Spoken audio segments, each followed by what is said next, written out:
reading. Yeah, I buy a bunch of them at like Amazon. How are you? I'm great. How are you? Good. Did they give you another show yet? No, not yet. I think they're, I don't know, maybe they're leaving me alone for the fight. No, they need to. I want to work with you though. I was bummed that I didn't get to work with you that time. I know. We'll make it happen. Okay. It's not up to me, unfortunately. I wish it were, but it's not. I have to say, the difference between like in studio and like live, it's really different. It's really loud, and it's hard to hear the conversation you're having on the desk and stuff. But it's a different energy for sure. That was kind of a lot to bite off on the first time, but I think you did well. Thank you. Yeah, the hardest part was trying when I found the camera. It was like I had something good to say, and then while I was trying to find the camera, it would like lose my train of thought. Right. So that was the hardest part for me. It's tricky. Is that a camera? Everybody good? So another very big fight, another very big stage for you. I mean, your star keeps rising. Just give me the idea of the experience and how you're feeling to really be. It seems like peaking in your career right now. Yeah, no, it's very exciting. But to me, every fight is the biggest fight, and you just have to look at it that way. When you put too much pressure on yourself, then for me, it stifles my movement. It stifles my creativity. It stifles my ability to just be in the present moment and do what I do. So to me, it's just another fight, and the preparation is the most important part. As long as I know that I've prepared for the fight and for what's to come, then I can just go in there, take a deep breath, and move, you know? So when you talk about keeping that pressure away, it's just knowing that basically you left it all in the gym, that you're as ready as you ever can be? Wow. Yeah, that's what gives me the confidence going into the fight, is knowing that I've put in the time at home. You know, the 3-4 days, the not being able to shower in between training because I have to go run errands for my daughter or do interviews for this or that. It all is going to pay off on this Saturday. So. Has life changed for you at all lately? I mean, I gotta think you're getting noticed a little bit more, things of that nature. It's gotten a lot busier. It's gotten a lot busier, and that's probably the biggest part of it. Like, since my fight with Paige, I don't think I've been home a weekend. We've been in LA, in New York, Houston, Colorado, back to LA. We've been all over the place, and so it's fun. It's just an adjustment that I have to learn to overcome.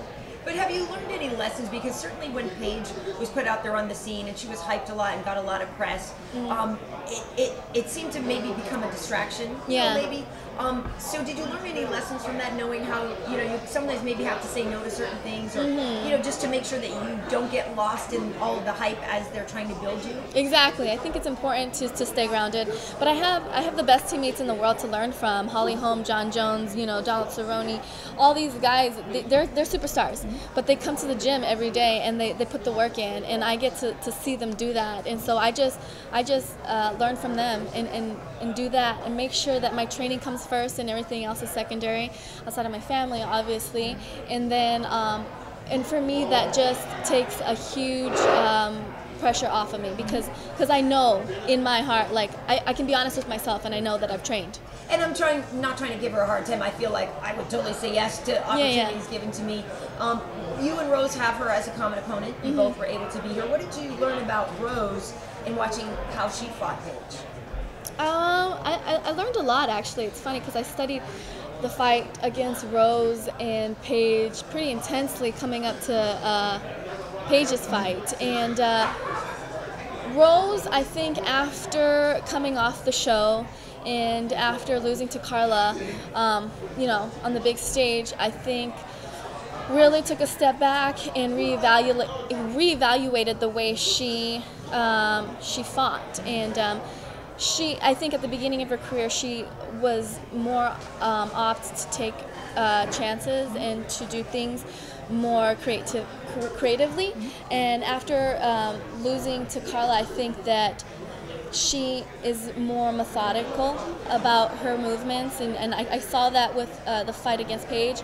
I also saw that with the fight against Carolina, and so she's still very creative with her movement, but is more decisive with the things that she decides to do with her movement, I guess. Does that make it easier to prepare for? I wonder, because I mean, it's probably a smarter thing, you know, but when somebody's unpredictable and wild, I think it's got to be a little tougher to get ready for it. Yeah, you just have to be prepared for both, and I think that if you look at the girls in the strawweight roster, Rose is probably one of the more well-rounded MMA fighters, and so preparing for her, you have to prepare for everything. I can't just be like, all right, I'm gonna sharpen up my my stand-up, or I'm sharpening up my jits. No, like I gotta sharpen everything. I gotta make sure every single tool in my shed is sharpened so that I'm ready for Rose. We hear a lot about like veteran savvy and that sort of thing. I mean, do you think there is an edge to that, because you've been in the game for so long, and as much as she's already accomplished and as great as she is, she's still relatively young in the game. Yeah, she's still young in the game, but you know, I can't take anything away from her. She's mentally very strong, and she's determined to get to the top just as much as I am. I know that, but I know that that I'm headed to the top, and she is the person that I have to beat if I want to get where I'm going. You think at all about what the stakes, like the specific stakes of this fight are? Because even after your last fight, I heard people saying, title shot, she's ready for title shot now. Mm-hmm. Do you think this is the type of fight that can earn you a title shot? I definitely think it's the fight that can earn me the title shot, but like I said earlier, that's not the pressure I'm trying to put on the fight. I'm trying to go in there and be the fighter that I know I can be, and be the fighter that I am every day in the gym. What is your take on Joanna as a champion? You know, why do you think she's so hard to beat? Because she is very intimidating, and she hasn't been beat, so there is like this aura of invincibility around her. Like, it's like, you know, if something hasn't been done before, everybody's like, oh, you can't do that, you know. You can't go to the moon until it's done, and then it's possible. So. Have you been around her? Yeah, I got to hang out with Joanna when we were in Chicago doing some PR. So when you talk about the aura, I mean, was the aura there, even though it wasn't a matchup, or, you know? She has a way of asserting her dominance, and that's just her personality, you know, in and outside of the octagon. I've met her in Chicago. She also came down to cross-train at Jackson's for a week after she was done filming the Tough Show. She's a very nice girl, but she's also a champ for the reason, you know? Would it mean something more to beat her on the way to the title? I mean, she could lose by the time you get there. Would it mean something more to beat her to get the title than to just get the title? 100%. Because you're the first, right? Yeah. So you think Jessica Andrade, what do you think her chances are?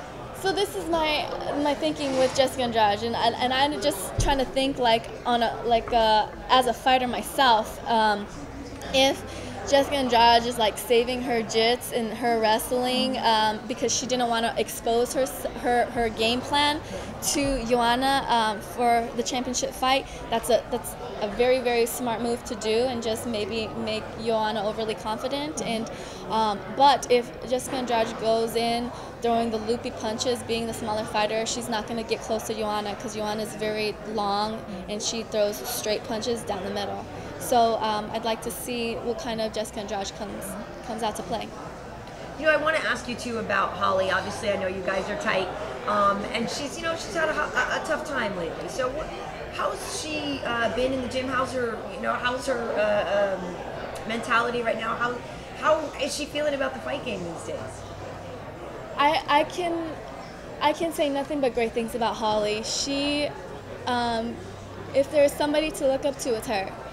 And she, no matter what is going on in her life, if she's passionate about something, she's going to make her way into the gym and do it. Like, whatever happened in this last fight, she came back to the gym that Monday to train.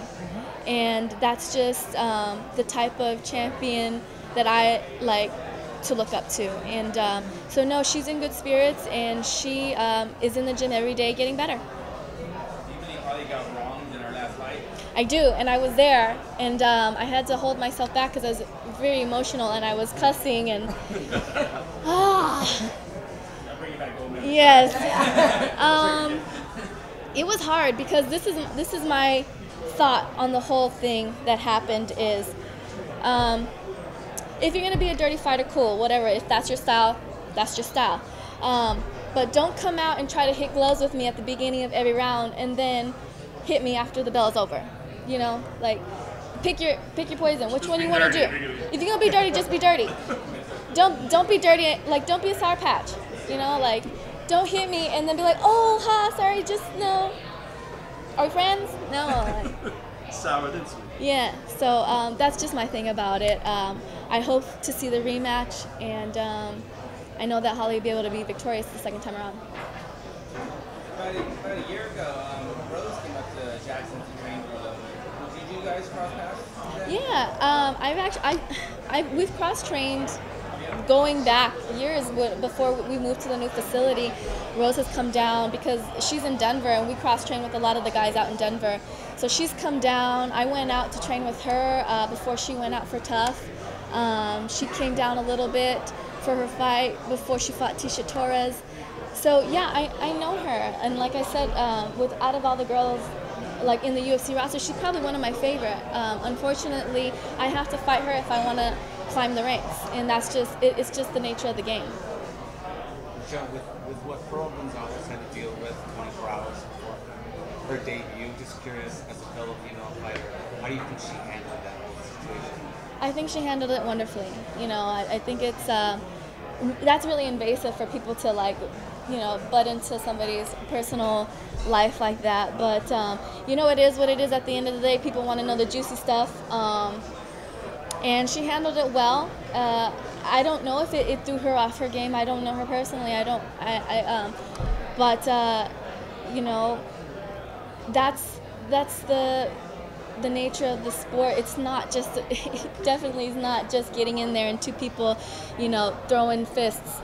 It's a lot of emotion. It's a lot of mental training, and everything has to be aligned on that one day.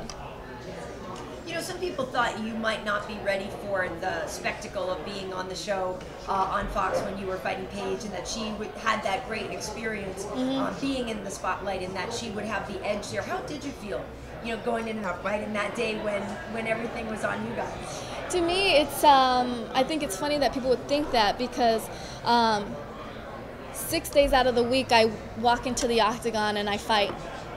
So the octagon is my home. It doesn't matter if it's in the backyard, if it's, you know, under the lights of 1 million people, or on Big Fox, or against whoever. The octagon is my home, so I'm comfortable there. UFC added a weight class for women this year, and there's some talk that maybe they'll add more, but you actually went up in weight just to fight in the UFC. In what way do you think it's actually been beneficial for you to fight as a strawweight? And we're seeing more and more fighters actually go up in weight. How do you think that's really benefiting everyone in general? There comes a point when trying to lose too much weight can be a disservice to yourself, because you start to cut into your muscle. You can never recover back all the water weight that you cut off. And for me personally, I can't speak for other people, but I'm eating more healthy. It's become more of a lifestyle than just something that I do 8 weeks at a time. And because I'm eating more healthy, I'm able to have harder training sessions and more productive training sessions. I feel like I'm a more a healthy version of myself, and I'm a smarter athlete moving up to 115, and I'm not hangry. So it's good. It's good all around. I'm able to put on muscle and actually keep it and continue to build, and I enjoy it. I haven't yet met a person that has made me feel like I should probably drop back to 105, and until I do, I'm here to stay. So do you think there are enough weight classes for women now in general? If they open up another weight class, I think 125 division is in order, because there are a lot of girls that are struggling at 115 that should be fighting at 125, and then some girls that probably shouldn't be fighting at 135 that would fare better at 125. And for women in particular, it's you know, we're smaller anyways. We hold on to weight. Our bodies are meant to hold on to weight, because we're built to birth babies and be soft and cuddly. So I think opening up more weight divisions, you'll see the females flourish and be comfortable in the divisions that they're supposed to be in. We've heard actually Joanna mention this recently was November. She doesn't know how long she's going to fight for. Eventually she wants to have kids. Do you think it was actually beneficial for you to have already had a child much earlier in your career as opposed to have to consider this? I don't know. I've had discussions with that with a lot of my female fighters because it's something that crosses your mind that doesn't cross a man's mind. Like a man's like, oh, I have to have that baby. You know, like they're not the ones that have to walk around for 9 months with this thing growing inside of them. And you know, there is like this time frame that you should try to get into, and all those things play a big part in your career. And when I got pregnant, it was one of those things. I was in the dark. I really had no idea if I was going to be able to come back to fighting. I didn't know if I could. I didn't know if I would want to. I didn't know that there would be something on the other side. There was just so many unknowns. But I'm glad that it happened the way it did. She's become a whole new motivation for me, and she's been to every single one of my fights. She is my new cheerleader now, and she, you know, she keeps me on track with my diet. She's like, oh no, Mom, that's bad. That's a bad guy, you can't have that, you know. And so she's a huge part of the reason why I am so successful today. So I'm blessed, like looking back at it, to be able to have her so young and still be able to flourish in my career now. You said on the Fight Mom documentary that Wink was actually instrumental too in keeping your morale up and being like, no, you're going to still be able to do this, right? So yeah, it was crazy. I was really scared what they were going to say when I told them. I thought I was going to kind of like be banished from the gym, and you're like, oh, you're not a fighter anymore. But they were like, that's great. Good. You're going to be a mom. And you're still young. So have your baby and come back to the gym. You know?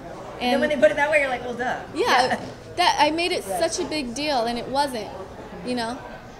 What was the thought process like of having her at your fights? Because, you know, I'm sure there's some people like, well, children shouldn't be watching fighting anyway. It's violence, much less their mom being in a fight. Yeah. So walk through the thought process of how you said, no, this is good. She needs to do that. Well, if you tell somebody that fighting is violent, then they're going to think fighting is violent.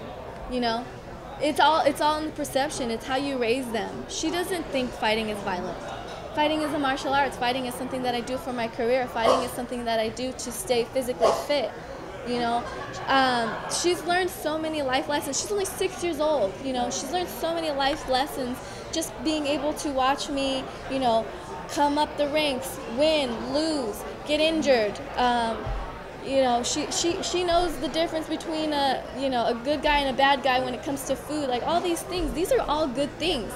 So I think it's all in the perspective, and I just think having her around is giving her a whole different outlook on life than a lot of children get to experience. And you know, to her,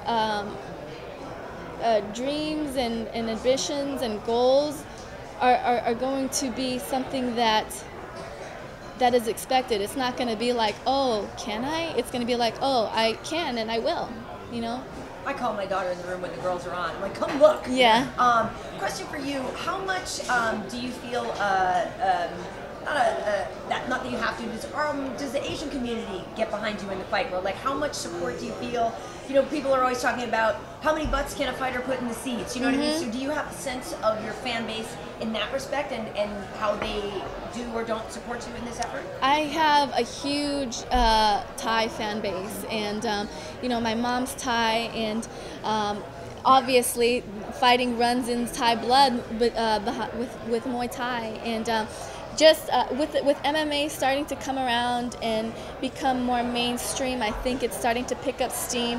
And yeah, I actually just met at the Golden Globes. I met Priyanka, who is one of the stars for Baywatch, and she is a mega star in India. She said, I have 1/5 of the world behind my back, and now you do too. So yeah, that just shows you how much power like the Asian community has, like internationally, and you know, I look forward to taking full advantage of that. But not only the Asian community, but the American community too. You know, my dad's a military guy. My husband was in the Air Force. My brother was Army. So I'm very much patriotic as well. So. You talk about the difference between men and women in fighting. I wonder, do you think at all about like?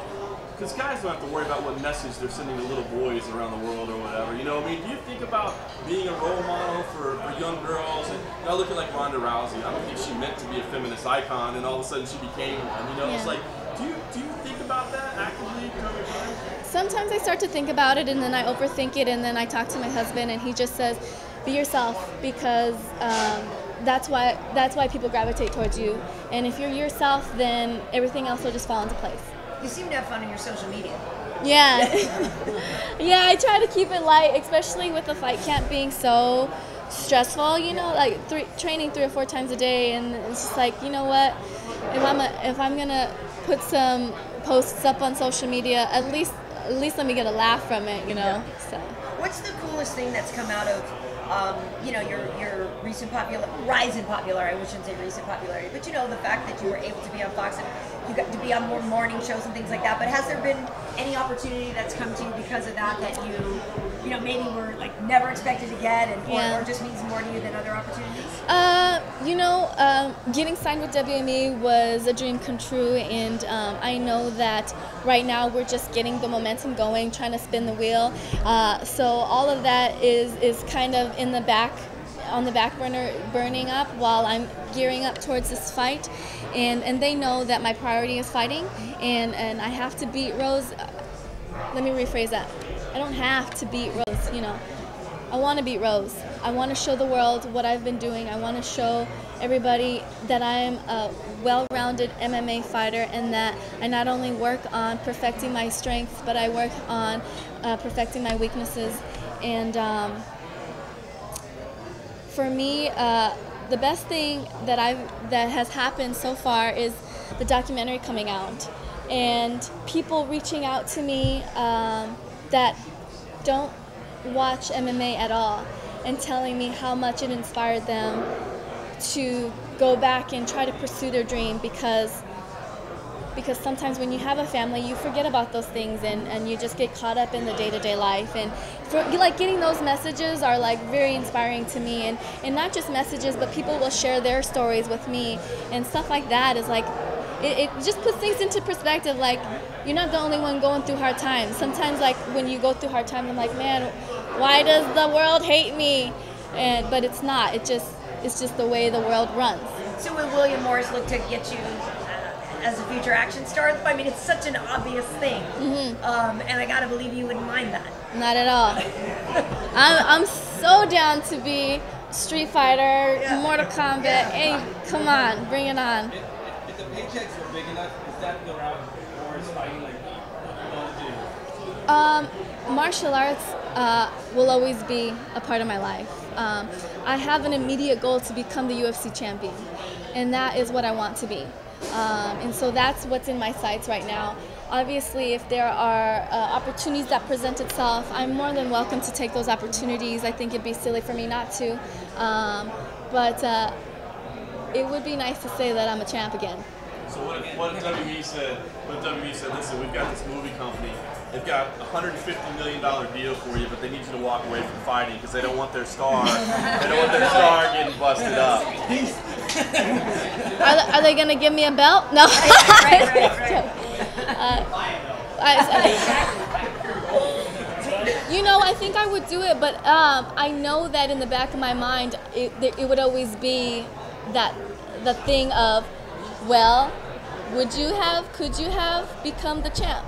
And that would irk me, you know? But is that the most important thing for you in your career? Will you not be validated as a fighter unless and until you get a belt?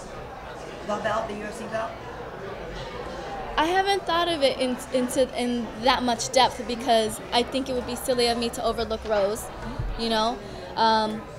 So I haven't thought about it in that much depth. I know that I got to get through this fight first. Do you still enjoy the nickname Karate Hottie? Yeah. You seem like a different person now, isn't it? I mean, you're fine. Yeah. I know. Karate Mommy, we're changing it to Karate Mommy. No. I think it's cool, it's catchy, it's easy to remember, and it rhymes. You go to Karate Hottie Mommy. Karate Hottie Mommy. Tell Buffer before you have Karate Hottie Mommy. You know, before we started, you were showing me your tattoo. Can you talk about that? I know people are going to ask about it. Yeah, you know, my husband and I have been together almost 9 years now, and we've been through a lot. And he sacrificed so much, and there have been so many ups and downs, and through it all, he was always there. When I felt like I was drowning, he was the one throwing out the lifeline to tell me that I was still okay, you know. And so for his birthday, and I told him I was going to take him to the movies, and instead of going to the movies, we went to the tattoo shop. And so we got this tattoo, and it's him and I in the place where we fell in love. And it's just kind of a reminder that, you know, through it all, no matter what happens, ups, downs, highs, and lows, that it's always gonna be him and I. You told us that in February, but you still get emotional telling it, huh? I know. Yeah, I don't know what I'd do without him. So. Very good.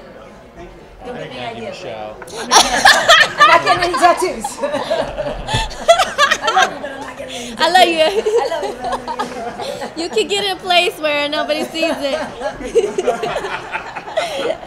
Dang, the food's Property coming out, so help of. That's so funny. Still one photo of her real quick before you go.